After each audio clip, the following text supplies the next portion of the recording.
Cara, o carro do Alvinho era sempre cheio de, cara, caixa de laranja, pão, baguete, insumo pra cima e pra baixo, né? De fato, tu é peça-chave importantíssima desde o início de organizar a cadeia de suprimentos, não só das lojas de Teutônio e Lajeado, e sim de toda a rede. Desde o início desse negócio, se colocou como responsável por fazer a cadeia de suprimentos funcionar. Como a gente vai vender uma franquia naquela época para Passo Fundo ou para Jaraguá do Sul, locais distantes da nossa base, e simplesmente terceirizar para o franqueado, ó, tá aqui a lista de insumos que tu tem que comprar. Não, a gente sempre se dedicou e, cara, alguns insumos tu vai comprar de um distribuidor local, estes outros insumos vão ser comprados dessa forma e nós vamos organizar essa logística. Abril de 2019, aí foi quando então a gente abriu aí, oficialmente o CNPJ da distribuidora, né, a FJF. E os nossos objetivos com a distribuidora são e sempre foram os mesmos, né? O principal é reduzir custo, reduzir pedido mínimo e de alguma forma tentar facilitar a vida do franqueado, que é não tendo que fazer pedido com mais um fornecedor, a gente garantindo que vai chegar o produto, né? Esse projeto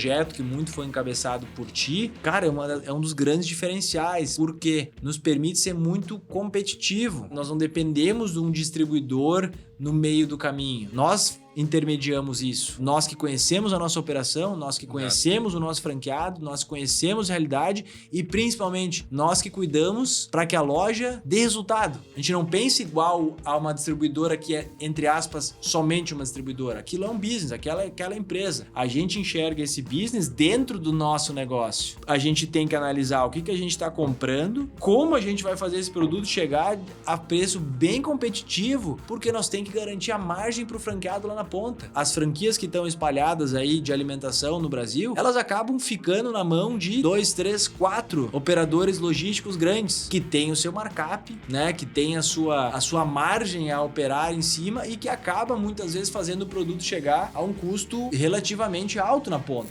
A gente está no início de 2025, como grupo, como rede, a gente faturou 195 milhões no ano passado. É um número assustador. E quando eu falo antes, números é só para dar um senso de onde nós estamos hoje. Mas exatamente o que tu falou. Isso é uma consequência do nosso trabalho. A gente ainda, na essência, é igual a gente era lá naquela conversa lá em Teutônia. A vontade de estar dentro de uma cozinha, de ir lá e ir a fundo no processo, de não ter medo de nada. Não, agora nós somos grandes, nós somos gestores. Cara, a gente é zero ego, cara.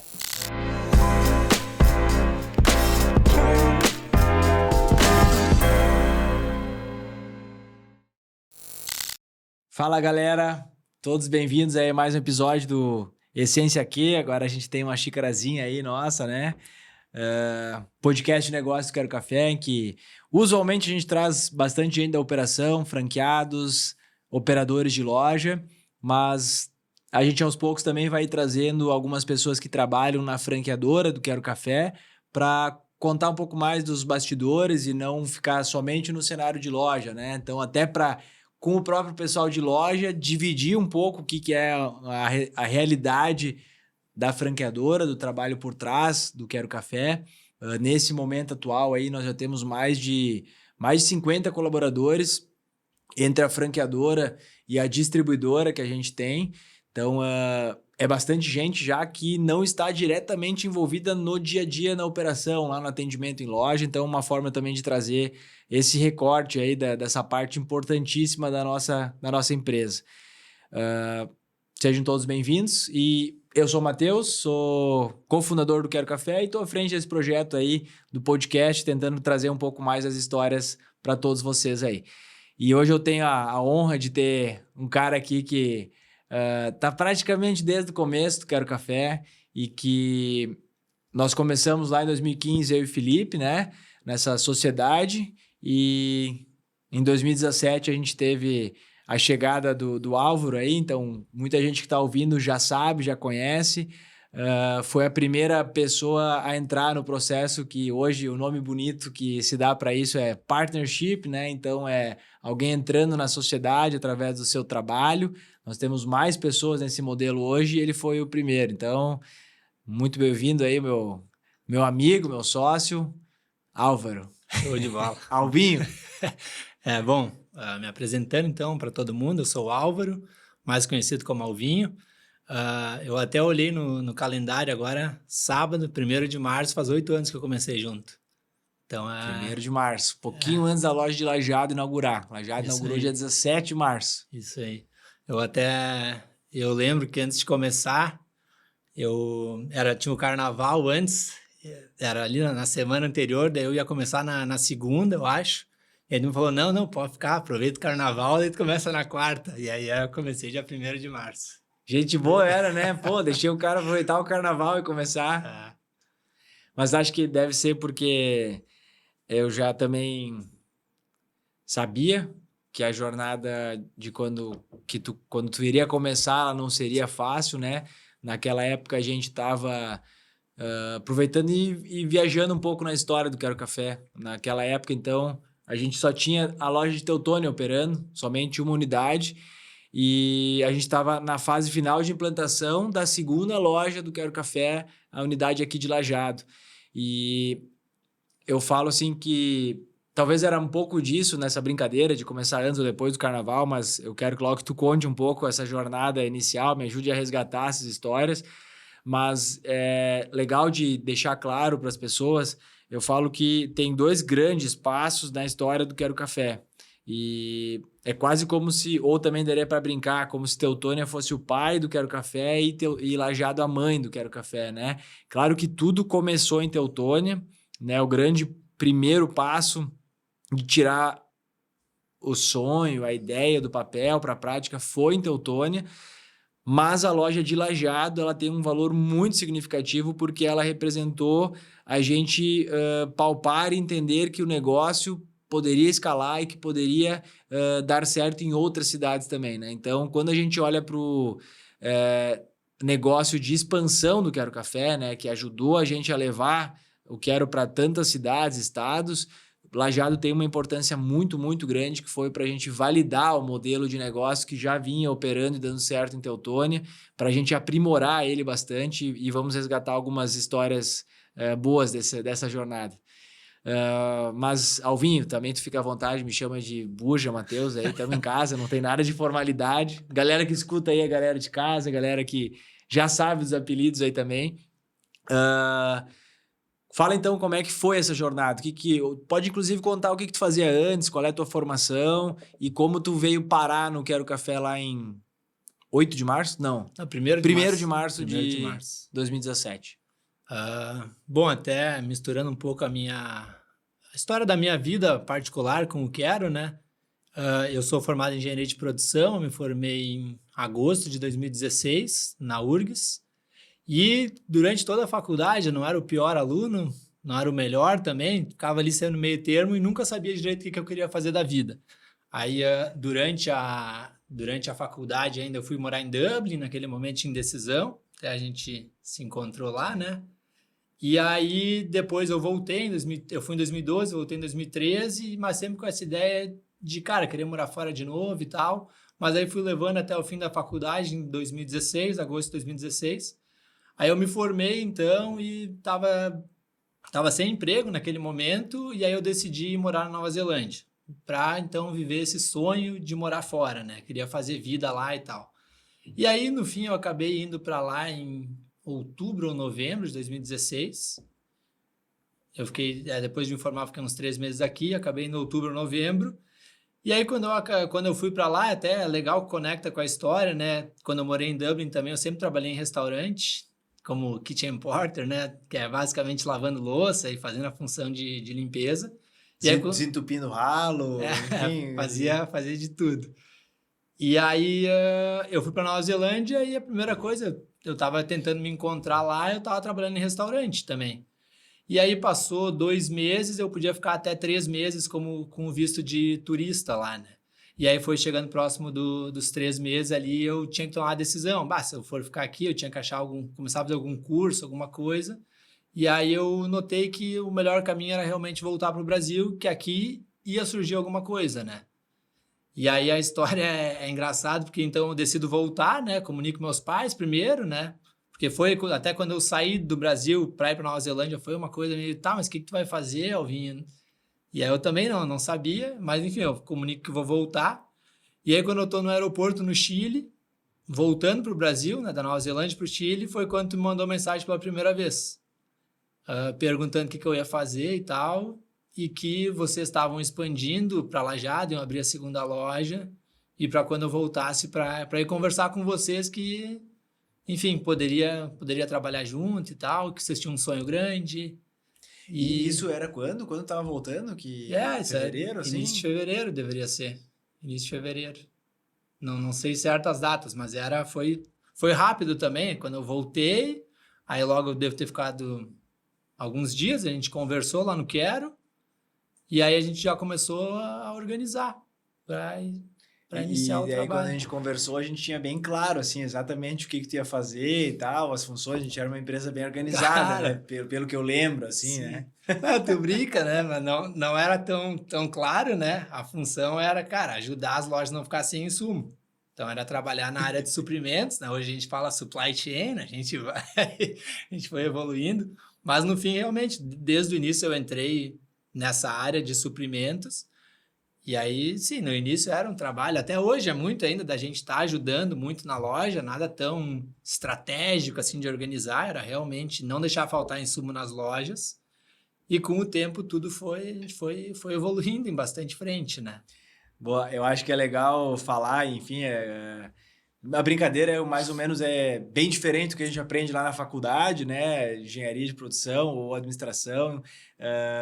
A nossa empresa era super simples, menos burocracia, menos engessada e mais fazer a coisa dar certo, né? E depois a gente tenta organizar o processo, mas primeiro temos que tentar resolver, tanto é que a função era clara, não deixar faltar insumo nas lojas, né? Porque a gente já enfrentava um desafio na primeira loja de, cara, entre cuidar de tudo e que a gente tinha que cuidar, que era tudo novo para nós, e fazer não faltar insumo num espaço limitado, de espaço físico limitado, já era um desafio. A gente pensava, pô, em breve a gente está inaugurando uma segunda loja que tem uma perspectiva de ter um movimento 2 ou 3 vezes maior, então, cara, vai faltar produto toda hora, se a gente não começar a organizar isso. E meio que assim, eu e o Felipe, a gente fala, eu Anão, enfim, né? Quando a gente montou uma banda no colégio, a gente, tá, meu, tu vai tocar isso, tu vai fazer aquilo, e não é que ninguém era muito fodão em alguma coisa. E mais ou menos o que era foi montado da mesma forma. Sim. Tu não era um especialista em supply, em suprimentos e tal, cara, só era uma dor, a gente sabia tocar a operação, o Felipe cozinha, café, bar e tal, meu, vai ter que aprender um pouco disso e vai ter que para cima e para baixo buscar coisas para que a gente não precise ficar saindo da loja para ir comprar insumos. Basicamente foi muito de um começo, né? Exato. E aí a gente abre logo em seguida, então 2, 3 semanas a gente abre Lajeado. E nessa jornada ali, tu já, de fato, tua responsabilidade era correr atrás de insumos, mas tu já ajudou a cair para dentro da operação. Isso aí. Eu acho, então, eu comecei já 1º de março, e aí eu até lembro, né, assim como todo mundo quer, tem essa história, já contei algumas vezes, a primeira função foi ajudar no meio-dia, daí eu tava na frente, né, e aí que eu fui levar um prato que tinha batata, não lembro se era batata rústica ou Smiles, e quando eu fui levar, eu não tinha manha, né, lá te levar o prato sem bandeja, né. Sim, Teutônia, a gente tinha essa cultura, a gente tinha medo de bandeja, a gente levava tudo na mão, individual, assim, porque a gente tinha medo de carregar a bandeja. Isso. Só que daí, cara, só com o prato, né? Era uma pessoa que tava do lado de lá da mesa, eu fui levar e eu fui com o prato assim, ó. E aí caiu as batatas na mesa, meu puta que pariu. Aí eu já fui pra cozinha, cara, eu prefiro ficar na cozinha, cara. E esse foi meu início e meu fim na parte do atendimento, cara. Mas, enfim. E aí, de fato, né, que até antes, voltando, né, eu também, durante a faculdade, eu trabalhei em umas 4 empresas, sempre como estágio, né, e eu nunca me encontrava tão bem, assim, eu não me olhava assim, caralho, será que eu trabalhar numa empresa, algumas empresas maiores também, eu não me encaixava, né, e quando eu entrei no Quero, talvez justo por ser esse jeito, tu falou desorganizado, não era desorganizado, já estava tudo de certa forma organizado, mas era uma cultura diferente, um jeito mais simples, e parece que eu me encaixei bem e do jeito como foi indo as coisas, então é engraçado, não era desorganizado, já estava tudo estruturado, mas era diferente das outras empresas que eu tinha trabalhado, né? Então... Sim, eu também estava tentando achar a palavra, mas, cara, para talvez alguém que vem da teoria ou que vem de uma empresa muito grande, talvez sim, cara, desorganizado, mas não do ponto de vista pejorativo, assim, tudo era com muita boa vontade de fazer, de resolver, e a gente dava um jeito de ir pelo caminho certo e encarar e pedir desculpas e vambora, mas não estava tudo talvez documentado, processualizado, então era muito mais, vamos aprendendo um com o outro aqui, vamos aprendendo sem ter uma metodologia clara e escrita. Eu acho que é muito isso. Né? O Quero hoje, ele ainda é exatamente igual ao Quero daquela época, só que as coisas estão escritas. Sim. Hoje a gente tem material de apoio. Naquela época era tudo dentro da gente, né? E como era uma empresa super pequena, né? Então, basicamente, todo mundo que estava ali sabia praticamente tudo, fazer tudo, né? Sim. E, cara, é muito legal de lembrar daquela época, assim, e... É importante também para quem tá ouvindo, né? Tu não entra para chegar e já ser sócio, né? Tu entra, vamos trabalhar junto, vamos entrar, vamos se doar por esse negócio e quando a galera... E tudo bem, a gente já era amigos, né? Tu tinha entendido um sonho e tu entrou e viu, cara, tem algo diferente, é diferente das empresas que eu passei e tal, mas para mim e para o Felipe, principalmente na época aquela, assim, o que pesou muito assim, na decisão de logo ali na frente, eu acho que nem finalizou aquele ano, a gente já se tornou sócio ou foi na transição do primeiro para o segundo ano, né? Que a gente estava trabalhando demais depois de abrir Lajado. Cara, era para cima e para baixo, vai para Lajado, vai para Teutônia, abre, fecha a loja. Todo desafio de novo negócio, assim... Não é dramatizando. Cara, a gente trabalhava muito, como a gente ainda trabalha muito, na verdade, né? É a nossa forma de tocar as coisas. E era curioso. Eu não vou falar aqui o salário que tu ganhava, né? Sim. Mas era um salário base, super baixo, e a gente via tu se entregando a mesma quantidade de horas ou mais do que nós. Então, era chegando às 6 e pouco da manhã, era se precisar ficar até às 11, até às 11h30, até o fecha, ir para cima e para baixo. E isso foi mostrando que, cara, esse cara é diferente. Esse cara tá aí para ajudar a gente a carregar esse desafio. E isso falando da dedicação. Mas, além disso, tu começou a abraçar o que naquela época já a gente estava começando a construir. Na verdade, já estava esboçado, né? A questão de, cara, ajudar a fazer ficha técnica, ajudar a escrever as coisas, né? Algo que não dá para dizer que na época a gente procrastinava, mas que era difícil de fazer, meio a gente ser muito preso, não, mas muito... A operação dependia muito da gente, né? Então, tenta lembrar um pouco essas memórias, assim, porque... Alguma coisa, quando tu chegou de ficha técnica, já tinha, porque a gente já vinha num projeto de uns 6 meses assim, de formatação do modelo para a gente poder se tornar uma franquia. Tanto é que tu chega quando a gente estava quase inaugurando a loja de Lajado, que era, inclusive, algo que a gente tinha falado, eu e o Felipe, cara, beleza, os nossos consultores, quem está nos ajudando, já sinalizou que a gente está pronto para expandir no mercado de franquia, mas, cara, será que esse modelo vai parar de pé numa cidade que já tem muito mais opções para o cliente, cara, que tem ótimas padarias, cafeterias, bares, restaurantes? A gente tinha às vezes aquilo, pô, mas será que não deu certo em Teutônia? Só por a gente conhecer um monte de gente, por a gente ser daqui, enfim, por talvez não ter tantas opções. Então, Lajado foi para a gente validar esse modelo. Ou seja, já tinha algo estruturado e construído, né? Mas eu lembro que tu entrou ajudando muito nisso, na questão das fichas técnicas e de entender um pouco mais os processos, que é a tua... Até hoje, é o que tu gosta muito de desenvolver, cara, tentar entender os processos. Então, tenta resgatar um pouco aí, se tu lembra de alguma história engraçada, enfim, de alguma época lá. Eu até brinquei, contei essa história que o dia que eu deixei cair as batatas na mesa, né? E aí foi quando eu comecei mais para cozinha mesmo. Até hoje eu prefiro ficar na cozinha do que na frente. Eu não sou o cara que mais gosta de estar em atendimento com o cliente, né? Mas aí foi que já tinha algumas coisas de ficha técnica, mas era uma folha com vários resuminhos, assim. E aí que a gente começou a, então, fazer a ficha técnica de todos os produtos, fazer com fotos.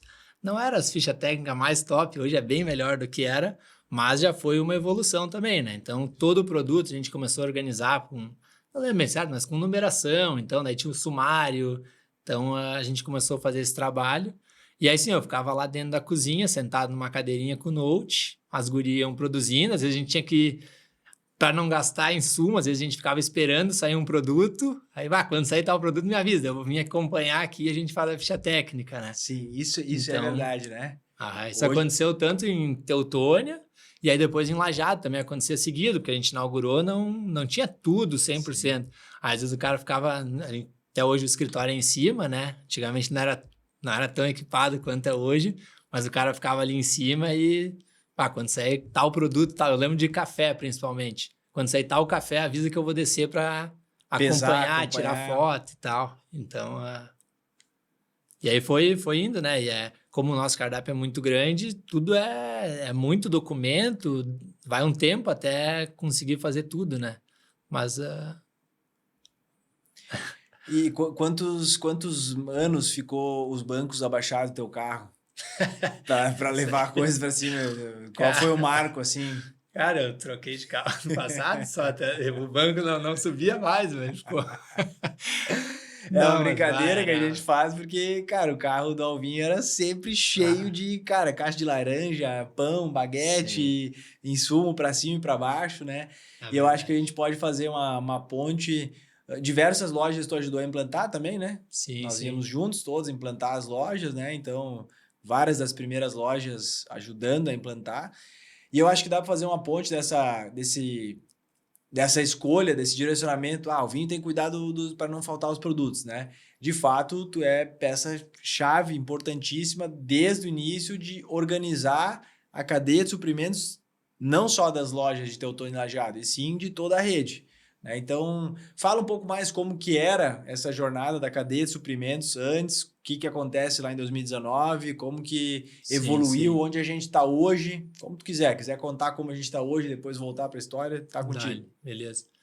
Eu tava falando, eu lembrei a primeira franquia, Lajeado iniciou e era tudo muito parecido com Teutônia, né? Os fornecedores até já estava tudo pronto, eu acho. Vocês tinham tudo organizado, eu mais entrei colocando os pedidos. Até lembra, a gente sentou um dia lá em Teutônia, a gente foi montando os pedidos e eu só fui mandando para o fornecedor. Mas então era praticamente todos os mesmos fornecedores, né? E eu lembro quando inaugurou Santa Cruz, em setembro, né? 6 meses depois. 6 de setembro. Eu lembro sentado com o franqueado explicando, assim, porque na época, hoje nosso cardápio é mais extenso, mas na época também já tinha muito insumo, né? E aí, agora eu lembrando, era uma planilha do Excel, aí nós separava por dia, cara, de segunda, terça, cada dia da semana era dia de fazer pedido com um fornecedor, e tinha muitos fornecedores, porque diferente de hoje, que a gente conseguiu centralizar tudo, na época era muito, muito fornecedor, e era difícil do cara conseguir fazer todos esses pedidos, não faltar insumo, né? Sim. Então era Cada fornecedor é um contato, é uma mensagem, a garantia que recebeu o pedido, tanto o pedido como depois o pedido quando ele chega, né? Tudo são pontos de contato que acabam deixando mais desafiador, né? Hoje nós temos aí insumos e nas lojas a gente chega perto de 400, né? Mais de 300 insumos, aí embalagens... insumos e embalagens, né? É bastante coisa, né? Bastante coisa e pensar que se a gente comprar 1 ou 2 insumos de cada fornecedor, são 150 fornecedores, ou são 100 fornecedores, que era muito que a gente enfrentava naquela época, né? Isso aí. Mas na época eu lembro em torno de 65 fornecedores. Então, tem vários fornecedores que na época já nos atendiam, continuam atendendo, né? Sim. Por exemplo, tinha o fornecedor do alfajor, que é o mesmo cara que nos atende até hoje.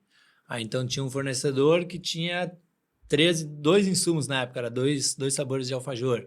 Então, a gente tinha pedido mínimo, como o pedido era grande, não era tão grande, mas tinha risco de vencer e tal.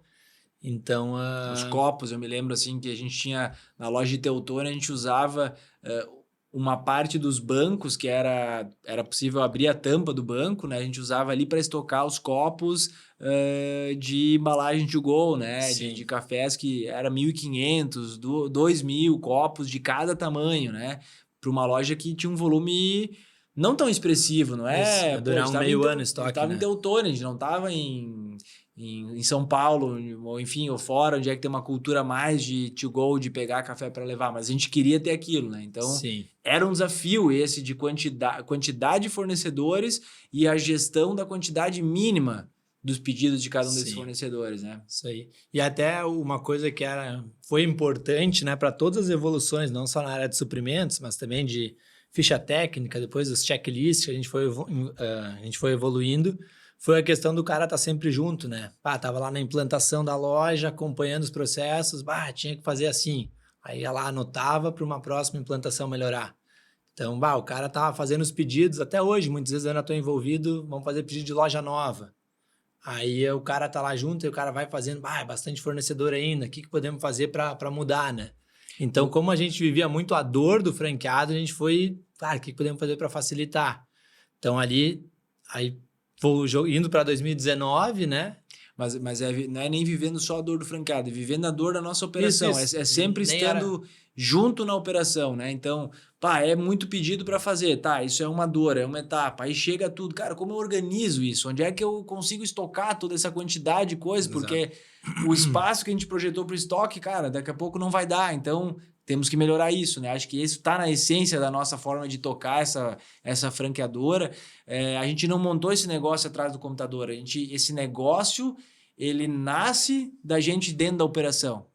Então, tudo que a gente faz é sempre com o viés da operação, né? A gente está sempre pensando em como, e não quer dizer que é fácil, né, a operação, mas em como tentar melhorar ou como deixar menos difícil pro dia a dia da operação, que por si só já é um desafio, né? A gente falou, atendimento ao público, tá ali no dia a dia, atender a expectativa do cliente. O cliente vem e ele quer que tenha o produto que está no cardápio, né? Eu lembro da Gé falando para mim, depois que o Alvin entrou, parou de faltar. Eu sempre vinha aqui e faltava produto. É verdade, cara. Eu tive cliente que eu atendi na mesa, lá em Teutônia, daí o cara pediu esse produto, falei, desculpa, esse produto a gente não tem. Não, então vou querer tal item. Cara, esse produto também tá faltando. Chegou um terceiro produto que o cara queria. Cara, meu Deus, tu não sabe onde te enfiar, né, cara? Então, de fato, entra para ajudar. Eu acho que essa é a função dessas, hoje 50 pessoas, amanhã 70, 100, cara, ajudar ao máximo a quem está na ponta conseguir fazer a entrega ser legal para o cliente, porque o nosso consumidor final, da nossa marca como um todo, ele é o consumidor final, né? Ele que é o chefe dessa empresa toda aí. Sim. Mas volta aí para 2019, então. Não, a Gé me deu uma moral, né? Até hoje mesmo, a gente está cada vez mais organizado, mas até hoje falta insumo nas lojas, é um grande desafio, né? Porque muda o clima, hoje está um calorão, sai mais sorvete, amanhã fica um pouco frio, então é super desafiador, né? Sim. Então é normal ter uma falta, mas a gente vai trabalhando para cada vez tentar, usando os dados que a gente vai tendo, né? As vendas do passado, tentar prever o futuro.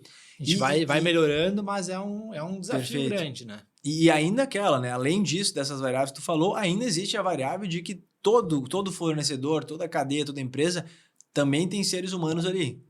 Então, a gente às vezes pode fazer um pedido errado, uma contagem errada, olhar um dado errado. Fornecedor pode receber errado, fornecedor pode dar o ok no pedido e na entrega faltar algum item e ninguém ter nos avisado, a gente não está sabendo disso.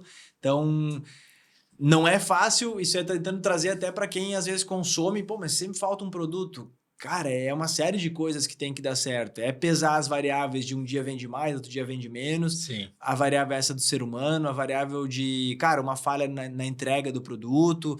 Vai acontecer, né? Se a gente tivesse talvez 2 ou 3 itens no cardápio, é uma coisa, mas a gente tem uma infinidade grande e isso aumenta também essa complexidade, né? Sim, exato.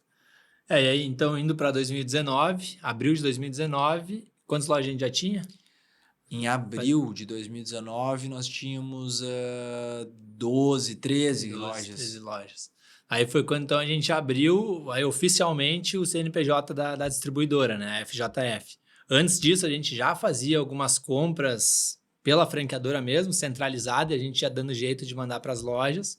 Mas aí em abril de 2019, foi até com os copos térmicos, né? Esse foi o primeiro insumo assim, que a gente comprou, num volume bem grande. Um volume grande, né? 50 mil copos.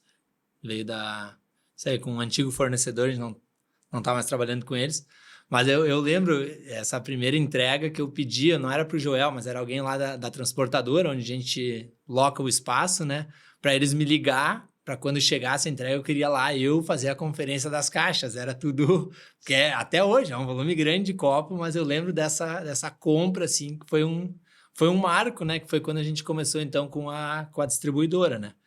E os nossos objetivos com a distribuidora são e sempre foram os mesmos, né? O principal é reduzir custo, que é o que tu comentou antes, né? Pô, reduzir custo, reduzir pedido mínimo e, de alguma forma, tentar facilitar a vida do franqueado. Que é não tendo que fazer pedido com mais um fornecedor, a gente garantindo que vai chegar o produto, né? Então, esses são os pilares, assim, que desde o início norteiam essa distribuidora, né? Perfeito. E antes disso, nós já, obviamente, não tínhamos a distribuidora, mas a gente, desde o início desse negócio, se colocou como quase mais do que corresponsável, como responsável por fazer a cadeia de suprimentos funcionar. Então, como a gente vai vender uma franquia naquela época para Passo Fundo ou para Jaraguá do Sul, para locais distantes da nossa base, e simplesmente terceirizar para o franqueado, ó, tá aqui a lista de insumos que tu tem que comprar. Não, a gente sempre se dedicou e, cara, alguns insumos tu vai comprar de um distribuidor local, estes outros insumos vão ser comprados dessa forma e nós vamos organizar essa logística. Então, a gente já estava intermediando, antes de nós termos a nossa distribuidora, a gente já intermediava a logística para fazer o brownie, o molho 4 queijos, o feijão chegar nessas lojas, correto? Isso aí. Cara, acho que foi de tentar lembrar. Na verdade, desde que inaugurou Santa Cruz, a gente já tinha os brownies, por exemplo, que era de um fornecedor, e a gente organizava a logística para fazer chegar. Molhos. Já tinha todos esses, né? Verdade. E até assim que começou a distribuidora, na verdade, né? Porque a gente tinha alguns fornecedores de produtos congelados que nós tinha que fazer chegar esses produtos na loja. Então, a gente desenvolveu uma parceria com uma transportadora. Naquele momento era com a Isalog, a gente trabalhava com eles. E aí, cara, funcionava, mas nós tínhamos muito problema, porque a gente não... É uma transportadora grande, a gente não tinha tantos contatos lá dentro, então muitas vezes o cara não tinha certeza quando ia chegar a entrega, às vezes dava alguns problemas. A gente não conseguia se estruturar tanto com essa operação, enfim, nós estávamos aprendendo com isso, né? Isso. E aí, então, em 2019, a gente começou a trabalhar com essa transportadora de Teutônia, que é a Transportes Lindemann. Então, eles já estavam fazendo toda a logística para nós desses produtos congelados, né? Que são os molhos, molho 4 queijos, feijão, as tortas. Na época já tinha a Média Luna. Então, a gente desenvolveu essa logística e aí foi que a gente percebeu, pô, já tem a logística indo para as lojas, vamos começar a organizar a compra de mais insumos, né? Meio que tudo ia fazendo sentido. Vamos comprar isso, reduz custo para a loja, um fornecedor a menos, um pedido mínimo a menos, né? Um transporte a menos. Isso aí. A loja já tinha um custo de transporte, né? A gente tinha espaço dentro do caminhão. E aí foi que a gente começou, pouquinho em pouquinho, trazendo cada vez mais insumos para dentro, né? E hoje, quantos % do total da compra, assim, do franqueado permeiam, passam por essa distribuidora, são intermediados pela FJF? Sim. Cara, hoje mais ou menos 50%. Entre FJF e os outros 6, 7 fornecedores que a gente faz a logística, faz acontecer, né? Então, ainda as lojas ainda têm os seus fornecedores locais, né? Bebidas geladas ali, a gente tem os nossos parceiros, enfim, chopp, hortifruti, carnes, né? As proteínas, né? Então, uma parte nas lojas e aos poucos, tudo que vai fazendo sentido, que a gente consegue operacionalizar, chegar com qualidade, com um custo bom, a gente vai trazendo para dentro. Então, nós não somos uma distribuidora, a gente não exige que o franqueado compre da gente. A gente sim quer ser a melhor opção para o franqueado. Claro, como franqueadora, temos as nossas marcas padrão, né? Então, alguns itens precisam seguir essa padronização de produtos e alguns insumos, de fato, não há como comprar fora porque são receitas próprias nossas, né? Então, a nossa Média Luna, nosso brownie, os nossos molhos, todos os itens que são personalizados e que entregam sabor e receita nossa, eles vêm de uma cozinha central, de um fornecedor parceiro nosso. Eu até diria, assim, né, que se a gente olha hoje, né, a verdade é que lá no início era a gente dando um jeito, tentando achar uma alternativa, como toda e qualquer empresa, né? Pô, tem 2 lojas, tem 3 lojas. Cara, como é que eu faço esse insumo chegar lá naquela loja? Eu não tenho como contratar uma transportadora para botar um caminhão exclusivo para levar para a gente, né? Então, acaba indo para soluções de mercado. com um detalhe. Nós trabalhamos com congelados e refrigerados, então isso diminui muito a opção de transportadoras que fazem esse tipo de serviço, né? Que era o que a gente enfrentava até desenvolver, encontrar esse parceiro que até hoje opera com a gente. E hoje sim, muitos caminhões saem carregados 100% com entregas do Quero Café e vão, inclusive, atravessam, não vou dizer atravessam o Brasil, mas vão até Minas Gerais, né? Com insumos, com produtos nossos, fazendo chegar em São Paulo, em Minas, no Paraná, a mesma coisa que a gente tem aqui, né? E hoje é algo que, 2025, olhando, conversando com outras redes, eu entendo como também uma das maiores fortalezas do Quero Café. Esse projeto que muito foi encabeçado por ti, cara, é um dos grandes diferenciais, porque nos permite ser muito competitivo. Nós não dependemos de um distribuidor no meio do caminho. Nós intermediamos isso, né? Então, nós que conhecemos a nossa operação, nós que conhecemos o nosso franqueado, nós conhecemos a realidade e, principalmente, nós que cuidamos para que a loja dê resultado. Sim. E leia-se de resultado, dê dinheiro, né? Então, a gente não consegue fazer essa franqueadora, essa distribuidora, a gente não pensa igual a uma distribuidora que é, entre aspas, somente uma distribuidora. Aquilo é um business, aquela empresa. A gente enxerga esse business dentro do nosso negócio. Então, a gente tem que analisar o que a gente está comprando e como a gente vai fazer esse produto chegar a preço bem competitivo, porque nós temos que garantir a margem para o franqueado lá na ponta. Ou seja, ela é uma empresa, ela é um CNPJ, mas ela está dentro do nosso ecossistema. Então, ela pensa, a satisfação final dela é fazer a loja dar certo. Exato. E não vender por vender e comprar um monte de produto e tudo que o franqueado tem que comprar agora é aqui da FJF. Não é esse o viés, ela não foi montada dessa forma. Então, ela nasce dentro, e isso para mim é fantástico e faz a gente não precisar usar as commodities que estão aí. E agora a commodity que eu estou falando não é o produto, é o serviço. As franquias que estão espalhadas aí de alimentação no Brasil, elas acabam ficando na mão de 2, 3, 4 operadores logísticos grandes. Sim. Que tem o seu markup, né? Que tem a sua margem a operar em cima e que acaba muitas vezes fazendo o produto chegar a um custo relativamente alto na ponta, né? Então, eu vejo como uma excelente ferramenta que foi desenvolvida através da FJF, desse trabalho de perto, assim, que realmente nos diferencia, não de todos, mas de muitos, da grande maioria do mercado, principalmente de franquia falando, né? Sim. Principalmente nos 2 últimos anos a gente começou a crescer bastante lá na distribuidora, né? De cada vez comprar mais itens para revender, né?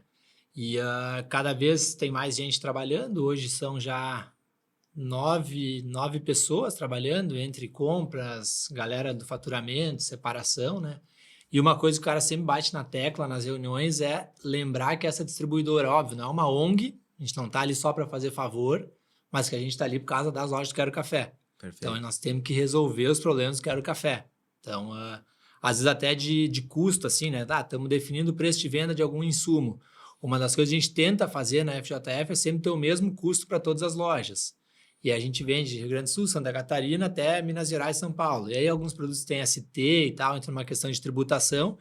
E aí tem algumas coisas que a gente vende para São Paulo e Minas que a gente trabalha com margem negativa. Sim. Mas hoje não é um volume tão grande, a galera do compras, ele não faz sentido. Daí, cara, nós vamos ter o mesmo preço de venda, o mesmo custo para todas as lojas, a gente consegue precificar melhor e tal e tal. Por enquanto, vamos fechando o olho e vai indo. Sim. Então, esse caso até é um exemplo meio extremo. Não faz sentido a gente estar vendendo um produto e tomando prejuízo, né? Depende de como o cara vai olhar. Mas é olhando todo e entendendo que a FJF é uma ferramenta, na verdade, que a gente desenvolveu para as lojas do Quero crescer. E principalmente para a gente minimizar essa variável territorial, essa complexidade fiscal que a gente tem no Brasil, de que cada estado é uma tributação diferente e a gente tenta com isso botar uma camada de proteção no franqueado, na ponta, para a gente absorver isso tudo, que a gente deduz que a gente tem mais condições e pulmão, estrutura para organizar isso? O próprio Sudeste é mais uma vez um exemplo disso, né? A gente há quantos anos subsidia o transporte para lá? Nós, como marca, subsidiamos uma parte do transporte. Pô, mas por quê? Não, porque hoje nós temos poucas lojas lá, são 2 lojas no Paraná, indo para a 3ª, 4ª agora, são 4 em São Paulo e 1 em Minas. Quando a gente tiver 10, 20, 30, 40, é outra história, né? Então, são decisões que a gente toma olhando para o todo, olhando para a marca e, de novo, como tu falou, não olhando só para aquela unidade de negócio. Ela é uma unidade de negócio dentro de um ecossistema maior. Sim. Também é importante deixar claro, né, que hoje é uma distribuidora que atende exclusivamente o Quero Café, né? A gente não trabalha, não vende para fora, né? Para a gente concentrar o foco no Quero Café, né? Boa. Mas sem dúvidas é um dos maiores diferenciais. Aí tu é protagonista aí por ter puxado essa frente e seguir puxando essa frente aí. É um braço que dá muito orgulho aí para nossa empresa aí. Com certeza isso tem relação com nós termos margens saudáveis, margens de resultados saudáveis, bons indicadores de, como quiserem chamar, CMV, ou nós internamente chamamos de CPV, mas o mercado muito fala CMV, né? Custo da mercadoria vendida.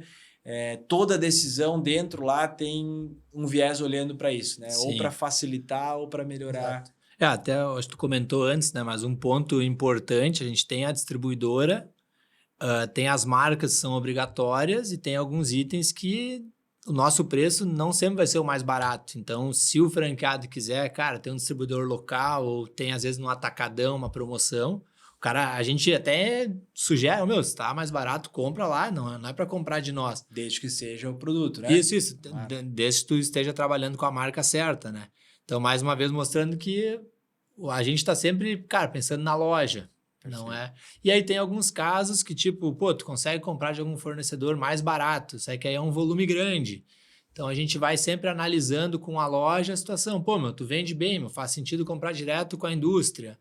Então, a gente vai tentando sempre encontrar esse equilíbrio para o cara não ter muito estoque, não precisar fazer um pedido muito grande, né? E então, a gente... Perfeito. Daria para dizer que não existe nunca um conflito de interesse, né, JF, né? O objetivo dela é sempre maximizar o resultado na ponta. Tudo que a gente faz é para, de alguma forma, ou tornar a vida mais fácil, mais organizada da loja lá na ponta, ou para reduzir custo, né? Isso aí. Mas boa, cara. E que hoje, assim, tu tá então no Quero vai fazer 8 anos, aí o Quero vai fazer 10 anos. Mudou alguma coisa na tua vida, no teu jeito de enxergar o mundo, quem é o Alvinho de hoje, quem é o Alvinho daquela época, e o que te motiva a seguir trabalhando tanto, buscando evoluir? Sim, pois é. Pode pensar, inclusive, tá?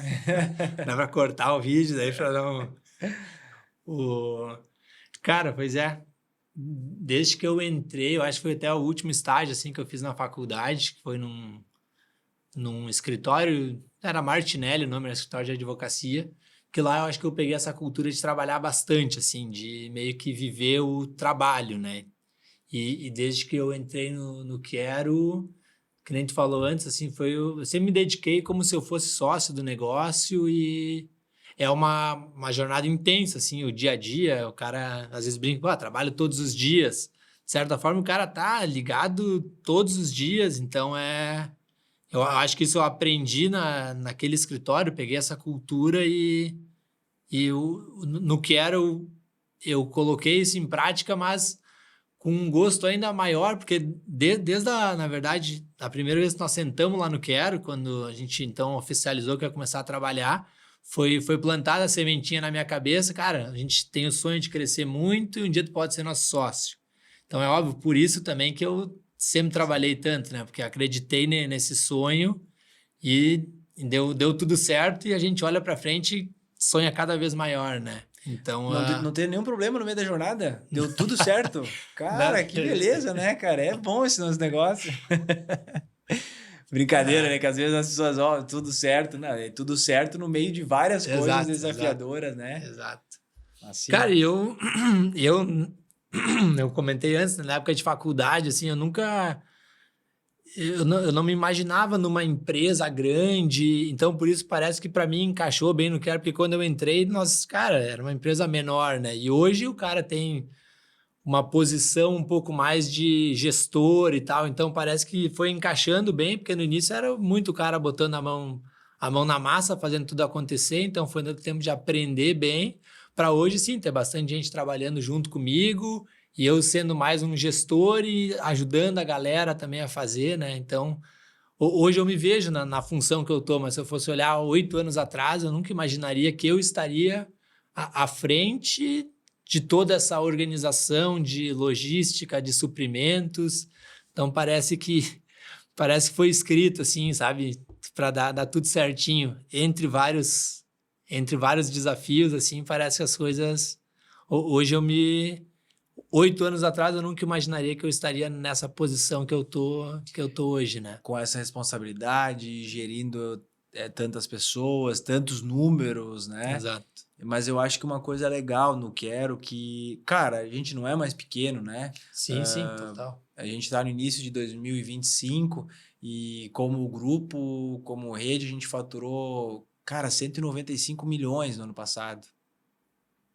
É um número assustador. Sim.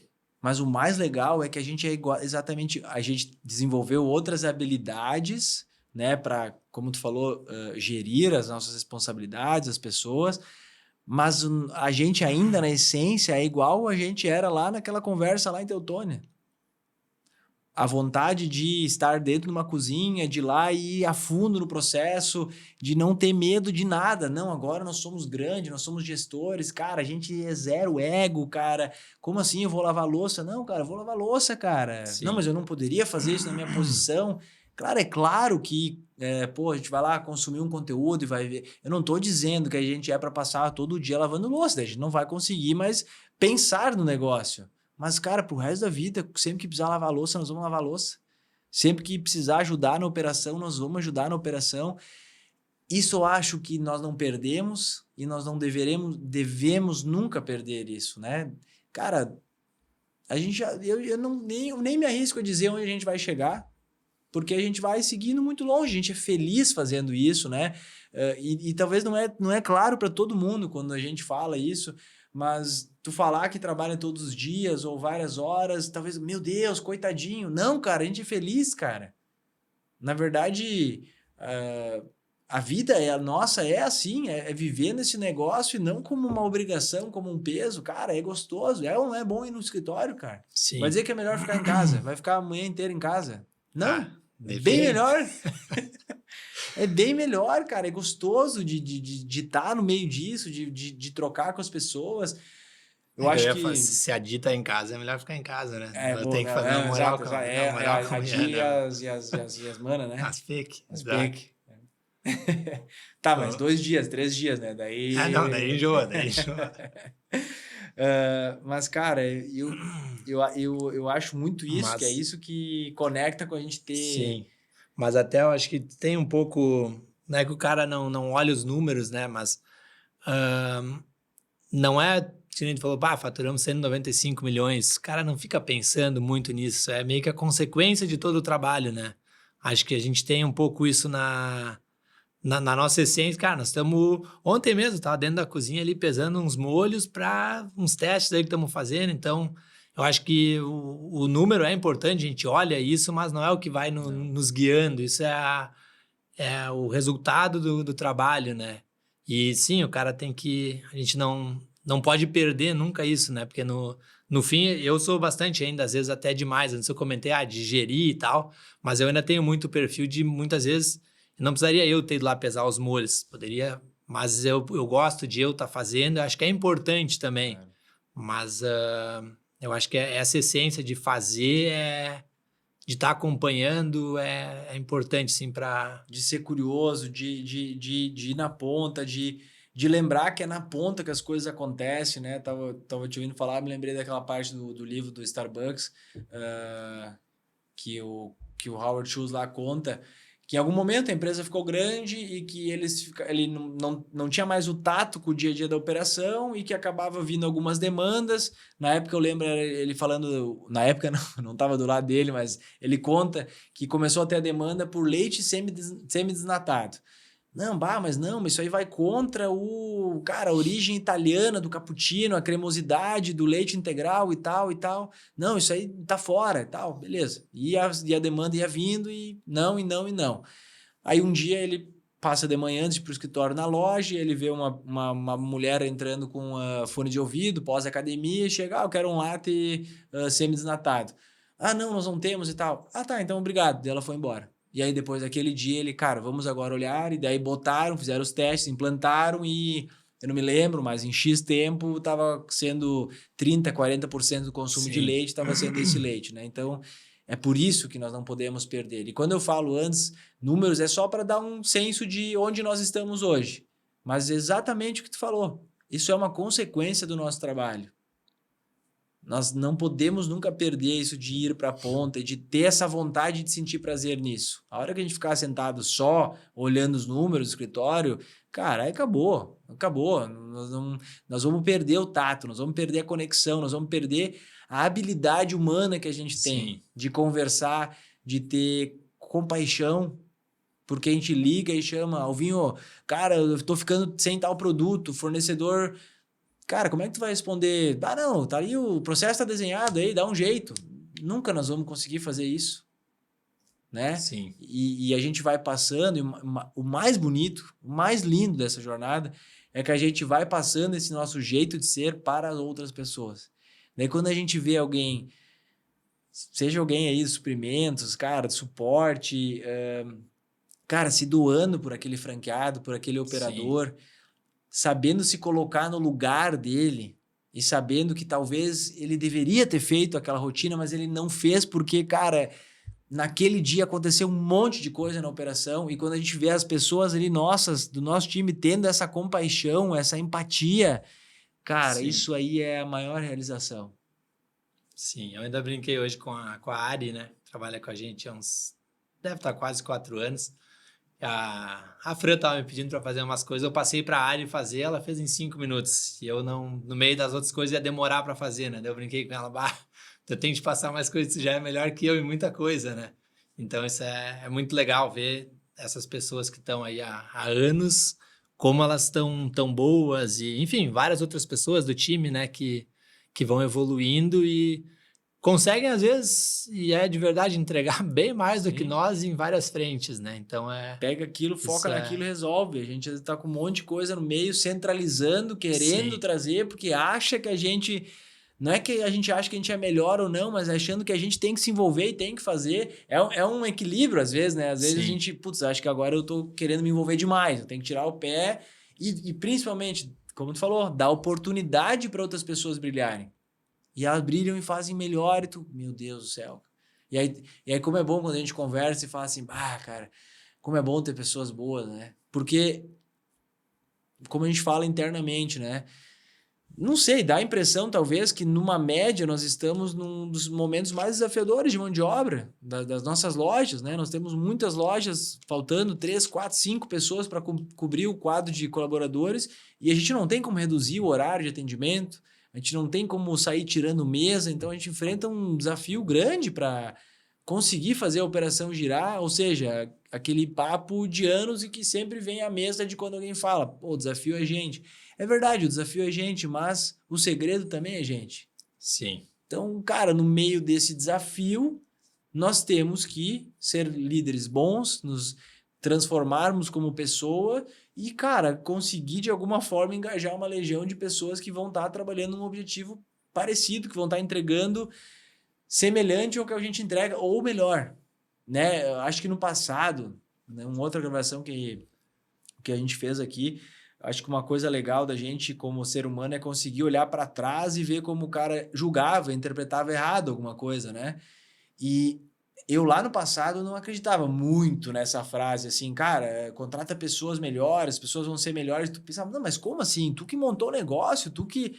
Cara, e é real, cara. As pessoas vão se tornando... A gente, no fim, vai tendo um monte de pessoa que vai ficando boa em um monte de coisa. E a gente tá aí para tentar orquestrar isso tudo. Tentar somar essas pessoas, fazer as comunicações fluírem, diminuir os conflitos, ser um resolvedor de conflito no meio dessa jornada, né? Então, isso é prazeroso demais, cara. Bah. Sim. Cara, bom, deixa eu ver aqui o que mais eu queria te instigar a pensar aí. Tua formação, então, é engenharia de produção. Isso aí, engenharia de produção.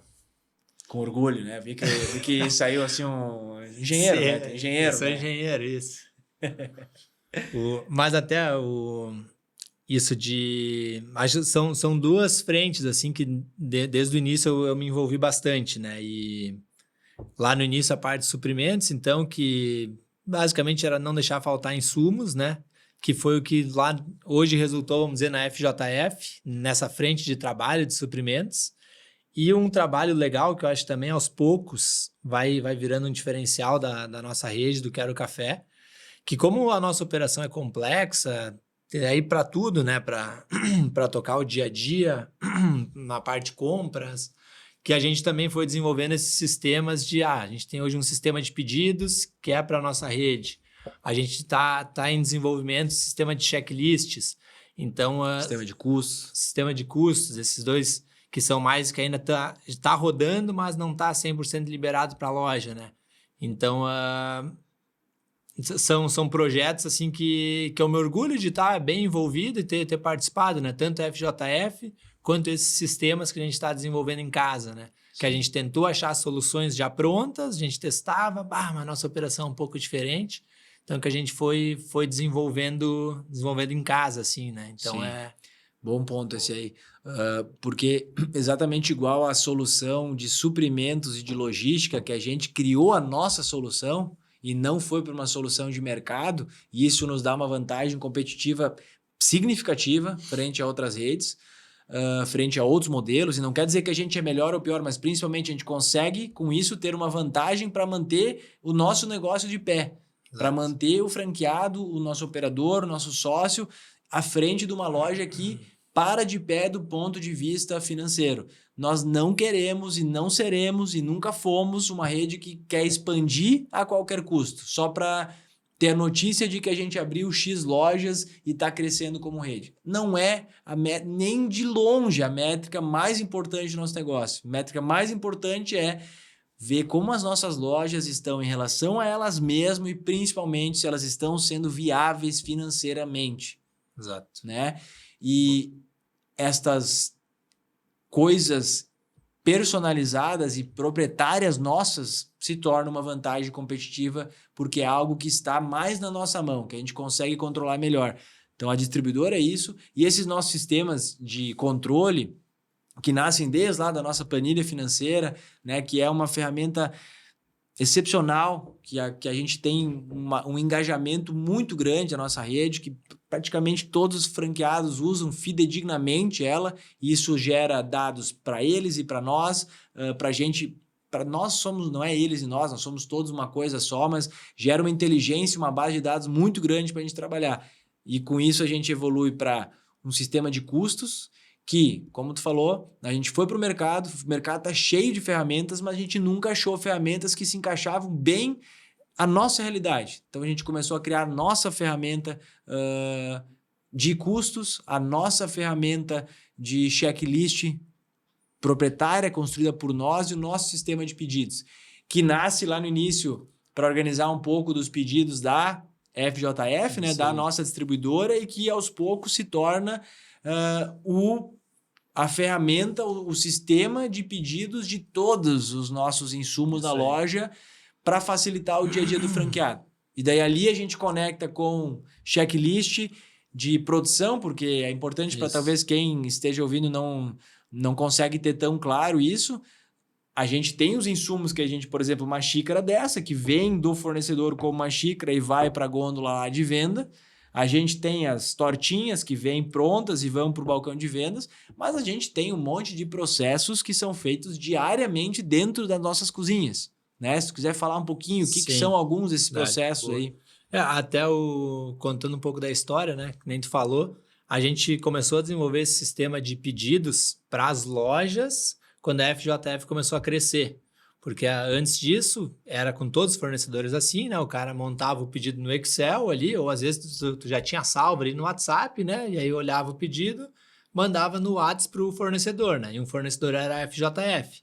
E aí o cara lá na FJF recebia o pedido e tinha que transcrever isso para um sistema ali para emitir a nota fiscal, né?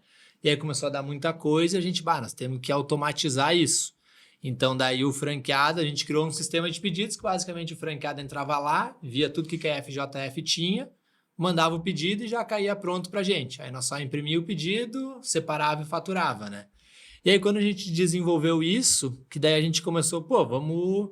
Aí a sacada mais legal aqui foi que um desafio, muitas vezes, é tu conseguir fazer o controle de estoque, né? Sim. Então, eu lembro bem, assim, um dia, nós estávamos em Porto Alegre, tava eu, tu e o Felipe, e aí nós tava, não lembro, alguma reunião, e o Luiz de Blumenau me ligando, porque ele precisava fazer os pedidos, e aí ele, cara, contando estoque, ele, cara, mas eu não sei, será que saiu tudo isso de média luna? Quantas eu peço e tal?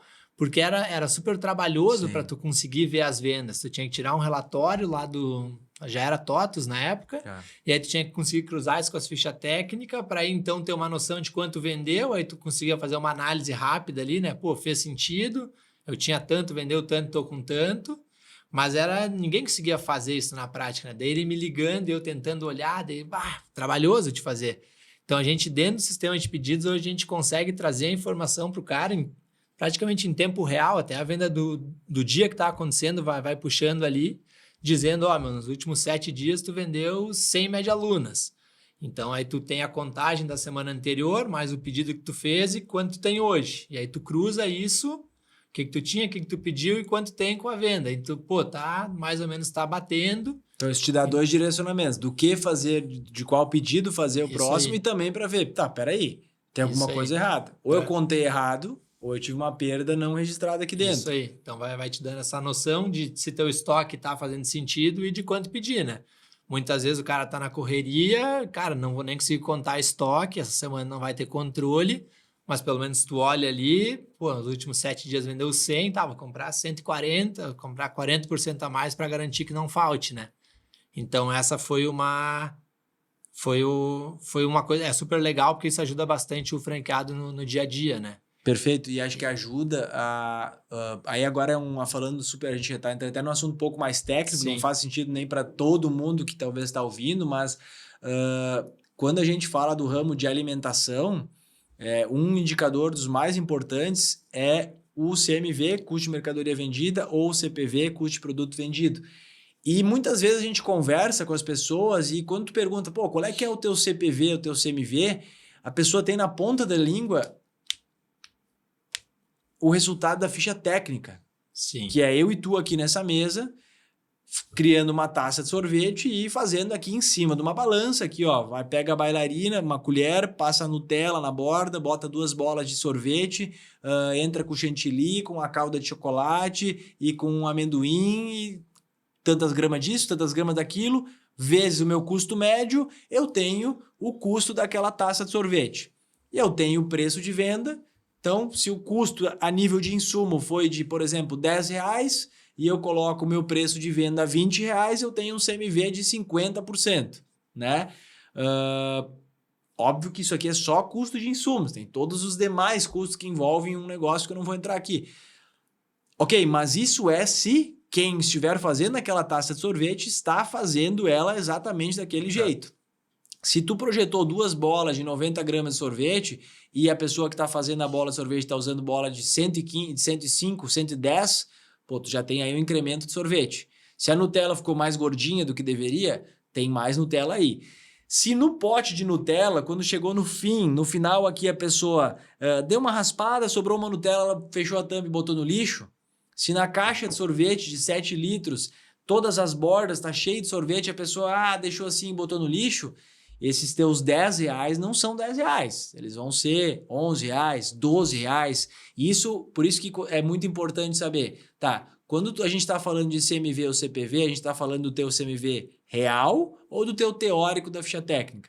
Então essa nossa cultura de muito tempo e esses nossos sistemas nos dão ferramentas para entender o porquê, eventualmente, o meu CMV deveria estar lá nas nossas métricas em 30%, em 32%, mas quando eu confronto com tudo que eu paguei a nível de insumos e fornecedores neste ano inteiro aqui, dividido pelo faturamento, eu chego em 37%. Ou seja, eu estou gerando um gap, eu estou gerando uma diferença entre 37% para o meu teórico, que deveria ser 31%. Pô, tem 6% no meio dessa jogada.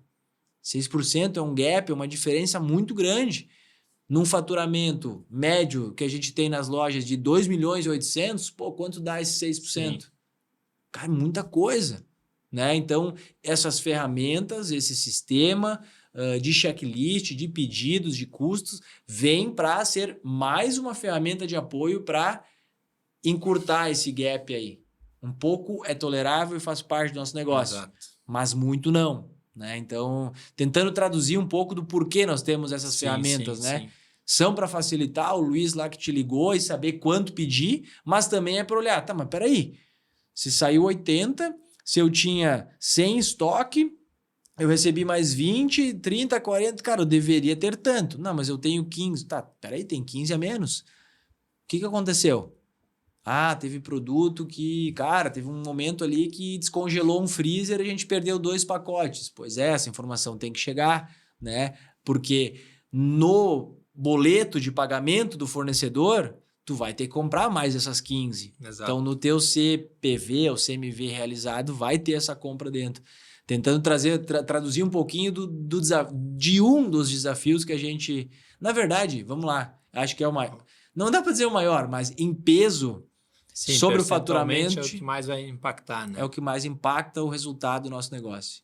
Porque, para mim, ainda o maior desafio de todo é gerir bem as pessoas, né? Engajar as pessoas, comunicar com as pessoas, né? Enfim, não há processo que rode sem pessoas, né? Exato. Até na realidade são sistemas. A gente, por muito tempo, rodou sem ter esses sistemas e tinha muita loja que performava muito bem, né? Perfeito. Então, tem como ter negócio sem esses sistemas, é óbvio. Mas a gente acredita que isso pode, dando subsídio para o franqueado abrir uma segunda loja, ele cada vez ter um controle um pouco melhor, né? Porque no fim o que vai importar é o cara conseguir treinar bem as pessoas para elas executar bem o processo. O sistema só vai te dizer depois, vai te dar uma noção de que, tá tendo várias divergências entre o que tu tem e o que tu deveria ter.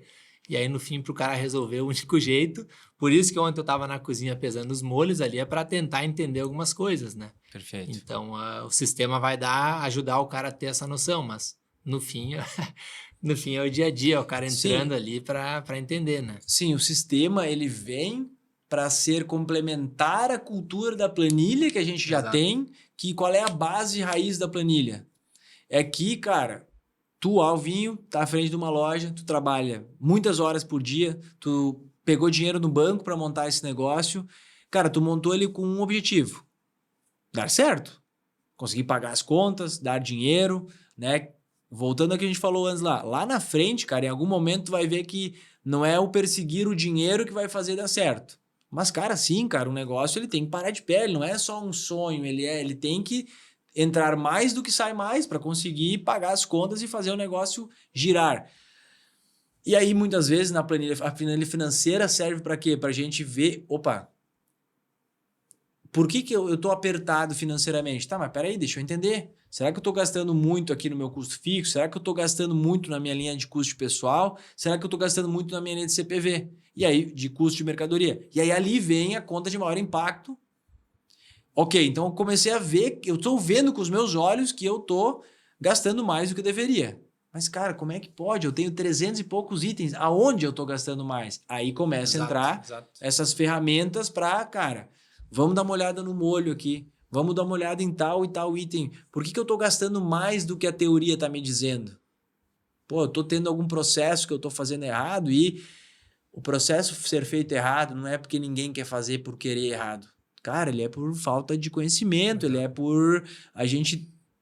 Aí, pelo menos, a gente começa a ter uma bússola de onde atuar, qual é o insumo que eu vou começar a olhar, né? Mais um exemplo prático para quem talvez não entenda. Pô, eu compro um filé mignon. Custo do filé mignon atualmente, 70 reais, mais ou menos.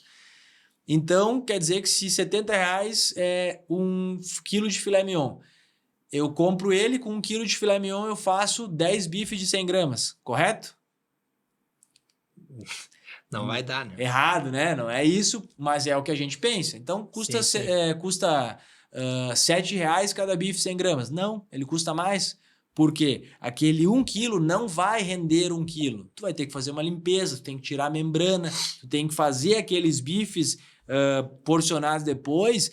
E, cara, aquilo lá vai dar uma perda média de 7, 8%. Então, o teu custo unitário não é mais R$7. Nem o quilo não é 7,70 e nem o unitário não é R$7. Ele vai ser quase R$8, né? E isso acontece com todos os insumos. Então, começa aí já uma raiz de, às vezes, calcular errado o Exato. preço, o custo que a gente tem num produto. Pô, vou comprar um morango. Morango tá lá o quilo, tô pagando o quilo do morango 25 pila, por exemplo. Depende da época do ano, muda muito Sim. esse tipo de insumo. Tá, mas eu uso o morango inteiro ou para fazer a calda eu tenho que tirar aquele... E quando eu tiro, quem tá tirando? Tá tirando 30% do morango ou tá tirando Sim. 4%? Enfim, tentando extrapolar um pouco do que é o nosso trabalho Sim. ao longo desses anos, né? E o que tem por trás de tudo. Então, às vezes, eu como dono do negócio, dono de uma franquia lá, dono de um Quero Café, ou como consumidor, eu estou vendo o produto chegar assim. Mas atrás disso tem muito pensamento. Tem um time multidisciplinar que tenta olhar tendência de mercado de produto, que tenta olhar custo daquele produto, complexidade de fazer aquele produto, é mais ou menos mão de obra que a gente tem que empregar, tem mais ou menos chance de erro.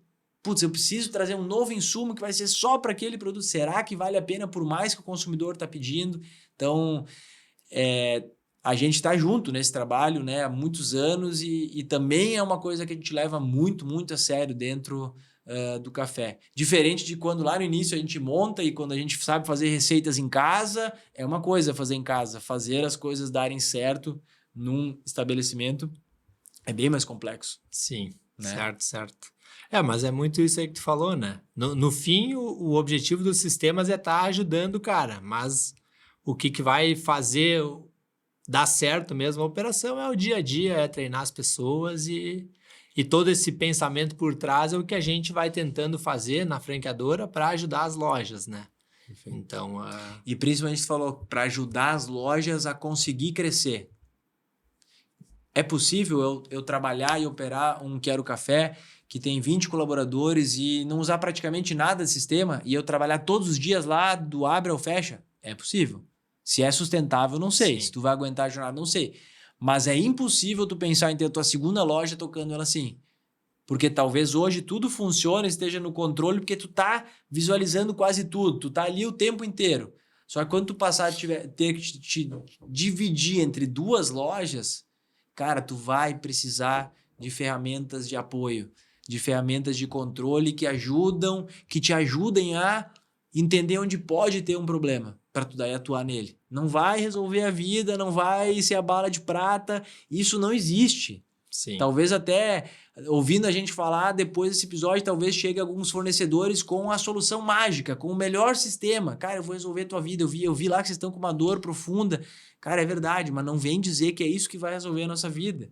Né? As ferramentas estão aí para complementar, para auxiliar o nosso trabalho como ser humano. Não tem como substituir isso, no nosso segmento, pelo menos. Né? Sim. Tanto que tem muitas lojas, o sistema de pedidos é uma coisa que todas as lojas estão usando, né? Mas a gente vai porque tem muita loja que já operava super bem, então a gente vai implementando isso com calma, porque tem que fazer sentido para a loja. Isso. Porque dependendo como for, se é forçado, isso vira... Porque tu muda um pouco a forma que tu trabalha, né? Se tu vai operar com o sistema. Então, a gente vai com muita calma e tem que fazer sentido para a loja, né? Perfeito. Então... A gente primeiro não força nada para o franqueado e também nunca coloca nada que a gente não tenha testado e quebrado muita cabeça. Não é certo que vai ser a melhor solução, mas o nosso dia a dia, nossa vida é respirando, tentando deixar esse negócio o mais aceitado, o mais fluido possível, o mais à prova de erro. Tudo que a gente vai ficando mais complexo, é um monte de coisa que vai juntando, mas é para deixar mais à prova de erro nossa do ser humano, que nós vamos errar. Então é uma Sim. forma de tentar fechar um pouco isso. Mas não resolve tudo, não é a Sim, bala de sim. prata, né? Total. É mais uma ferramenta para trabalhar. Isso aí. Boa, meu. E tu acredita que tem separação na vida profissional, pessoal, familiar? Como tu enxerga essas esferas aí da vida? Sim. Cara, desde que eu entrei no Quero, cada vez mais muito difícil, até porque muitos dos franqueados do Quero são amigos nossos, né? Então, mesmo quando o cara tá num momento de lazer, às vezes o cara acaba falando do Quero, então... Outros não eram, se tornam amigos, né? Enfim, tudo vira E mesmo uma quando é alguém relação, né? que não é do Quero, o cara acaba perguntando só coisa do Quero, então o cara tá sempre falando do Quero Café, né? Mas é conseguir, que às vezes eu venho tentando encontrar esse equilíbrio entre hoje é tudo, não é tudo a vida do cara eu quero, mas a gente vive muito, muito, muito intensamente, né? E eu quero continuar vivendo assim, não separando assim, chegou, tô em casa, não trabalho, não tem como ser assim.